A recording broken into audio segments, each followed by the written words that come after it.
மக்களை இந்த ஒரு பதிவில் நம்ம என்ன பார்க்க போகிறோம்னா, நேற்று தினம் பார்த்தீங்கன்னா ஆதவர்ஜுன் அவர்கள் கடலூர் ஒரு மிக முக்கியமான விஷயத்தை பேசியிருப்பாங்க. தலைவர் விஜய் அவர்களும் முதலமைச்சர் மு க ஸ்டாலினும் ஒரே மேடையில் விவாதிக்க தயாரா அப்படின்னு சொல்லி ஆதவர்ஜுன் அவர்கள் பேசும்போது சந்தோஷம் எனக்கு.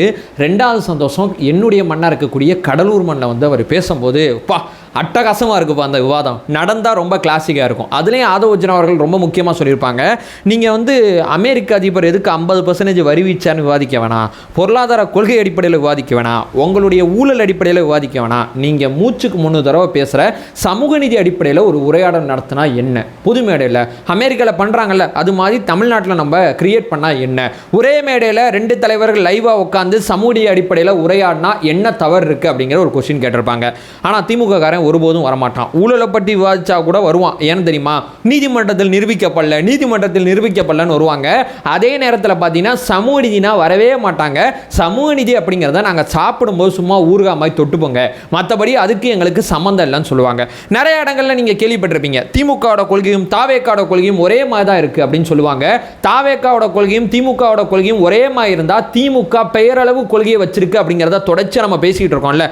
அது ஏன் அப்படி ஒரு விவாதம் இன்னைக்கு நடந்துச்சுன்னா, தலைவர் விஜய் அவர்களும் முதலமைச்சர் மு க ஸ்டாலின் அவர்களும் ஒரு மேடையில் விவாதிச்சாங்கன்னா, தலைவர் விஜய் அவர்கள் கேட்க போற மிக முக்கியமான கேள்வியை அவர் எனக்கு கற்றுக் கொடுத்த அரசியல் அடிப்படையில் நான் கேட்குறேன். இந்த கேள்விகளுக்கு பதில் கிடைச்சிச்சுனாவே என் தலைவர் எப்படி பாய்வார் அப்படிங்கிறது உங்களுக்கு நான் தெளிவாக தெரியும். ஏன்னா அவருடைய தொண்டராக இருக்கக்கூடிய எனக்கே அந்த அறிவை எனக்கு அவர் புகட்டியிருக்காரு. அப்போ அவர் எவ்வளோ தூரம் இந்த சமூக நீதியில் ரொம்ப தெளிவாக இருப்பார். ஒன்பே ஒன்றா தெளிவாக நம்ம பார்ப்போம். உற்சாக வணக்கங்கள், வாங்க பதிவுக்குள்ளே போகலாம்.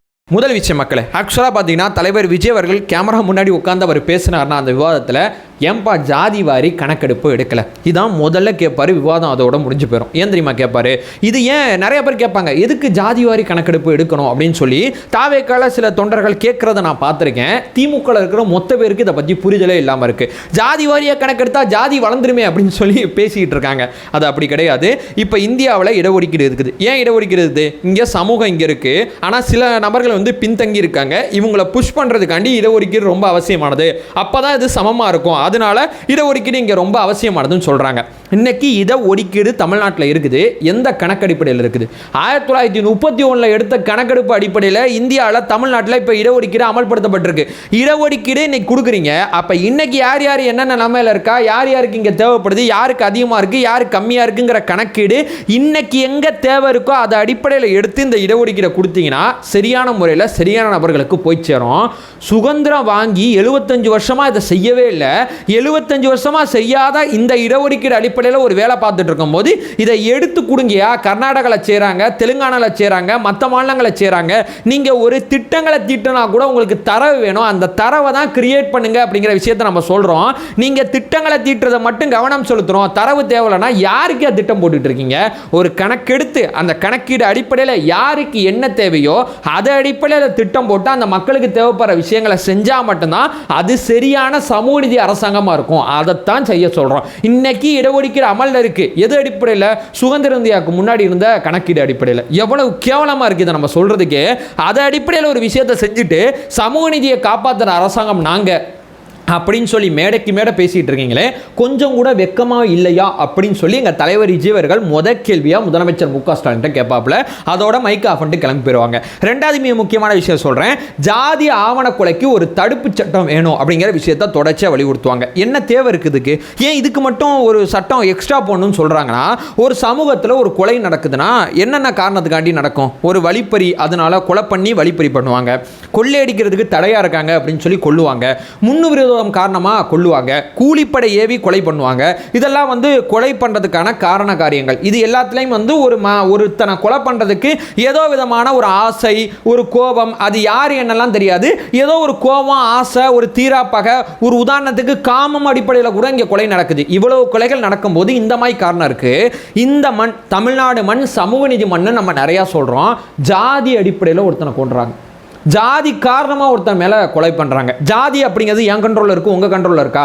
நீங்கள் யார் குடும்பத்தில் பிறக்கிறீங்க, எப்படி பிறக்கிறீங்கிறது நம்ம கண்ட்ரோலில் இல்லை, நம்ம மூதாதையர்கள் கண்ட்ரோலில் இருக்குது. அது அடிப்படையில் நீ இந்த குடும்பத்தில் பிறந்ததுனாலே உன்னை நான் கொல்லுவேன், நீ என் வீட்டு பிள்ளையை நீ கல்யாணம் பண்ணினா உன்னை கொல்லுவேன், அல்லது என் வீட்டு பையன் உன்னையே கல்யாணம் பண்ணானா நான் அவனை கொல்லுவேன்னு சொல்லி ஜாதி காரணமாக கொலை நடக்கும்போது என்னையா சமூகம் இது? சமூக நீதி சமூகம்னு சொல்கிறீங்க, ஜாதி காரணமாக கொண்டுக்கிறாங்க. மற்ற கொலையோட இதற்கு அதிகமாக தண்டனை கொடுங்க அப்படின்னு சொல்லி தான் இந்த ஜாதி ஜாதிய ஆணவமா பண்றவங்களுக்கு அதை தடுக்கிறதுக்கு ஒரு சட்டம் கொண்டு வாங்கன்னு சொல்றோம். திமுக அரசாங்கம் இப்போ வரைக்கும் செய்ய மாட்டேங்குது. இந்த ஜாதி காரணமா அந்த கொலை பண்ற குரூப் எல்லா ஜாதியிலும் இல்லைங்க, ஒரு குறிப்பிட்ட ஜாதி, அது எந்த ஜாதி எடுத்தாலும் 95% பேர் இதை பத்திலாம் கவலையே படுறதில்ல. ஒரு 5% பேர் தான் அந்த வேலை பார்த்துட்டு இருக்கான் ஒவ்வொரு சமூகத்திலையும். அந்த 5% பேருக்கு கடிவாளம் போடுறதுக்கு தான் இதை செய்யுங்கன்னு சொல்றோம். ஆனா செய்ய மாட்டாங்க. ஆனா இவங்க சமூக நீதி அடிப்படையில் பேசுவாங்க. மூணாவது மிக முக்கியமான விஷயம் சொல்லுவேன். ஆக்சுவலா முதலமைச்சர் மு க ஸ்டாலின் மேடை தோறும் பேசுவாரு, மதவாத சக்திகள் தமிழ்நாட்டுக்குள்ள வந்துடக்கூடாது, மதவாத சக்திகள் தமிழ்நாட்டுக்குள்ள வந்தா வளர்ச்சி தடைபடும் அப்படிங்கிற விஷயத்தை பேசுவார். இப்ப பீகாரை எடுத்துக்கிட்டீங்கன்னா ஜாதி அடிப்படையில் மக்கள் ஓட்டு போடுவாங்க, மத அடிப்படையில் ஓட்டு போடுவாங்க. நம்ம அவங்கள தான் தற்குறின்னு சொல்லிட்டு இருக்கோம். கர்நாடகாவில் இருக்கக்கூடிய மக்கள் ஜாதி அடிப்படையில் போடுறாங்க, மத அடிப்படையில் போடுறாங்க. இப்போ இந்தியாவில் பிஜேபி எப்படி ஓட்டு பேங்க் பாலிடிக்ஸ் பண்ணுதுன்னா மத அடிப்படையில் ஓட் பேங்க் பாலிடிக்ஸ் பண்ணிக்கிட்டு இருக்கு. அதனால தான் பிஜேபியை நம்ம அத்தனை பேரும் ஏற்றுக்கிட்டு இருக்கோம். தமிழ்நாட்டில் பார்த்தீங்கன்னா மதவாத சக்திகள் இங்கே நமக்கு முன்னாடி இருந்த பெரியார் அவர்களும் அம்பேத்கர் அவர்களும் தொடர்ச்சியாக பேசுனது காரணமாக இந்த மண் அடிப்படையிலேயே மதவாத சக்திகளுக்கு எதிரான மண். மதம் தள்ளி வை, அரசியல் வேற மதம் வேற, வேறுபாடு எங்களுக்கு புரியும். ஆனா இந்த சமூகத்தில் ஜாதி வாரியா மக்கள் ஓட்டு போட்டுட்டு இருக்காங்களா இல்லையா? மத வாரியா ஓட்டு போறது தப்புனா ஜாதி வாரியா ஓட்டு போறதும் தப்பு தானே? இதற்கு காரணம் யாரு? எப்படி தம்பி மொத்த தப்பையும் தூக்கி திமுக மேல எழுதுவ? என்ன காரணம்னா திமுக பண்ற இந்த பாலிடிக்ஸ் நல்லா கவனிச்சு பார்த்தீங்கன்னா ஜாதி வாரியா இங்க மக்கள் ஓட்டு போறதுக்கு திமுக தான் பிரதானமான காரணமா இருக்கும். இப்போ உதாரணத்துக்கு சொல்ல போனா பிரேமலதா விஜயகாந்த் அவர்களோட கூட்டணி பேச்சுவார்த்தைகளை ஏவா வேலு அவர்கள் முடிச்சிட்டாங்க அப்படின்னு சொல்லி ஏவா வேலு அப்படிங்கிற ஒருத்தரோட பேர் ஏன் இங்க அடிபடுது? தேடி பாருங்க, பதில் கிடைக்கும். சேகர் பாபு அப்படிங்கிற ஒருத்தர் இருக்காரு, தன்னுடைய மகளை சமூக நீதி பேசுற அரசாங்கத்தில் இருக்கக்கூடிய சேகர் பாபு அவர்கள் தன்னுடைய மகள் சம்பந்தப்பட்ட விஷயத்துல எப்படி சமூக நீதியை நிலைநாட்டுறார் அப்படிங்கிற விஷயத்தை தேடி படிச்சு பாருங்க, உண்மை தெரியும். இதை கடந்து சொல்றாங்க எம்ஆர்கே பன்னீர்செல்வம் அப்படிங்கிற ஒருத்தர் இருக்காருங்க. அவர் எங்க அன்புமணிக்கு எதிராக பேசிட்டு இருக்காரு, அவர் எங்க இன்னைக்கு தர்மபுரியோட பொறுப்பு அமைச்சரா இருக்காரு, எங்க துரைமுருகன் அவர்கள் ராமதாஸ் அவர்களுக்கு எதிராக பேசுறாங்க. என்ன கால்குலேஷன் இதுக்குள்ள இருக்கு? என்ன என்ன இதுக்குள்ள என்ன இது இது ஏன் பண்ணணும்? ஏன் யாரு வேணா யாருக்கு வேணா பேச வேண்டியதானே? வேளாண்மை சார்ந்த ஒரு கேள்வி கேட்கும் போது எம்ஆர்கே பன்னீர்செல்வம் பேச வேண்டியதானே? நிதி சார்ந்த ஒரு கேள்வி கேட்கும் போது தங்கம் தென்னரசு பேச வேண்டியதானே? ஏன் ஜாதி அடிப்படையில் எந்த சமூகத்துக்கு யார் பதில் சொன்னா சரியா இருக்கும்? எந்த சமூகத்தை சேர்ந்த ஒரு தலைவர் பேசும்போது எந்த சமூகத்தை சேர்ந்த நம்ம தலைவர் பேசினா சரியான்னு சொல்லி இந்த பாலிடிக்ஸ் ஏன் பண்றாங்க? அப்ப இவங்க சமூக நீதியை காப்பாத்தல லட்சணமா இது. இதெல்லாம் என்னுடைய தலைவர் அந்த விவாதத்தில் நெத்தியடி கேள்வியை கேட்டார்னு வைங்களேன். இவங்க அதனால தான் அந்த விவாதத்துக்கு வரவே மாட்டாங்க. ஜாதி ரீதியா நீங்க ஓட்டு போடக்கூடாதுன்னு சொல்றீங்க. ஜாதி மாநாட்டில் உங்க அமைச்சர்கள் மொத்த பேர் எதுக்கு போய் கலந்துக்கிறாங்க? ஒவ்வொரு அமைச்சரும் எந்த ஜாதி அப்படிங்கறத பிரௌடா ஏன் வெளிப்படுத்திக்கிட்டு இருக்காங்க? எந்தெந்த அமைச்சர் எந்த ஜாதி மாநாட்டில் கலந்துக்கிறாங்கிறத தேடி பார்த்தீங்கன்னா எந்த அமைச்சர் ஜாதி மாநாட்டில் கலந்துக்கல அப்படிங்கிற கேள்வி உங்க முன்னாடி வரும். இதுதான் நீங்க சமூக நீதியை காப்பாத்தல லட்சணமா அப்படின்னு சொல்லி மூணாவதா நம்ம கேட்க வர்ற வலுவான கேள்வியா இருக்கும். நாலாவது பிரதானமான விஷயத்தை நான் கேட்கிறேன், ரொம்ப முக்கியமான கேள்வி இது. என்னுடைய தலைவர் இதை செஞ்சாரு. ஆக்சுவலா அம்பேத்கர் அவர்கள் ஜெயந்தி வரும்போது அம்பேத்கர் அவர்களோட சிலை எங்கெங்க இருக்கோ ஜாதி சமூகம் பார்க்காம அத்தனை பேரும் போய் மாலை போடுன்னு சொன்னார். போன வருஷத்துல நடந்துச்சு. அத்தனை பேர் என்ன சொன்னாங்கன்னா இதுவரைக்கும் அம்பேத்கருக்கு எங்க ஊர்ல இவ்வளவு மாலை விழுந்தது கிடையாது, விஜய் அவர்கள் சொன்ன பிறகுதான் இவ்வளவு மாலை விழுந்துச்சு, விஜய் அவர்கள் அம்பேத்கரை பொது தலைவராக மாத்திட்டாருங்க, இவ்வளவு நாள் இவங்க பண்ணாததை விஜய் அவர்கள் செஞ்சுட்டாரு, ஏன்னா விஜய் அவர்களே மாலை போட்டு ஆரம்பிச்சு வச்சாருங்க அந்த விஷயத்தை. ஸோ விஜய் அவர்கள் இதை சாதிச்சிட்டான்னு சொல்லி நிறைய சமூக ஆர்வலர்கள் நிறைய பேர் பேசுனாங்க. திமுக காரனால இதை ஏன் செய்ய முடியல? அம்பேத்கருக்கு மாலை போட்டா என்ன ஒரு கை கோணி போகுமா? எனக்கு புரியலையா. அம்பேத்கர் யாரு? நம்ம அரசியலமைப்பு சட்டத்தை உருவாக்குறதுல பெரும்பங்கு வைத்தவர். அவரை ஏன் ஒரு ஜாதி தலைவராகவும் சமூக தலைவராகவும் இங்க பார்த்துட்டு இருக்கீங்க? சரி, அவரை ஜாதி தலைவரா சமூக தலைவரா நீங்க பார்க்கலனா இங்க பார்த்துட்டு இருக்காங்களே அதை ஏன் தடுக்கல உங்களால? மேற்பாதி அப்படிங்கிற ஒரு கோவில் இருக்கு, அந்த கோவிலுக்குள்ள எங்க சமூகம் அந்த கோவிலை கட்டி இருக்கு, வேற யாரும் உள்ள வரக்கூடாதுன்னு சொல்றாங்க. வீடு கட்டிவிட்டு உள்ள வராதான்னு சொன்னா நியாயம். கோவில் கட்டிவிட்டு உள்ள வராதுன்னா கோவில்னா எல்லாருக்கும் பொதுவான ஒன்று தானே. கோவில் கட்டிவிட்டு ஏன் விட்டு கோவில்னு சொன்னா எனக்கு புரியலையே. அப்ப அந்த சொல்றவனை நாலு தட்டி தட்டி கோவில்னா வர்றவங்க போறவங்க எல்லாரும் வருவாங்க, அது என்ன ஒரு சமூக மக்களை கோவிலுக்குள்ளே விட மாட்டேன்னு சொல்றது? இது எப்படி சரியான சமூக நீதியா இருக்கும்னு கேட்க வேண்டியது இந்த அரசாங்கம்.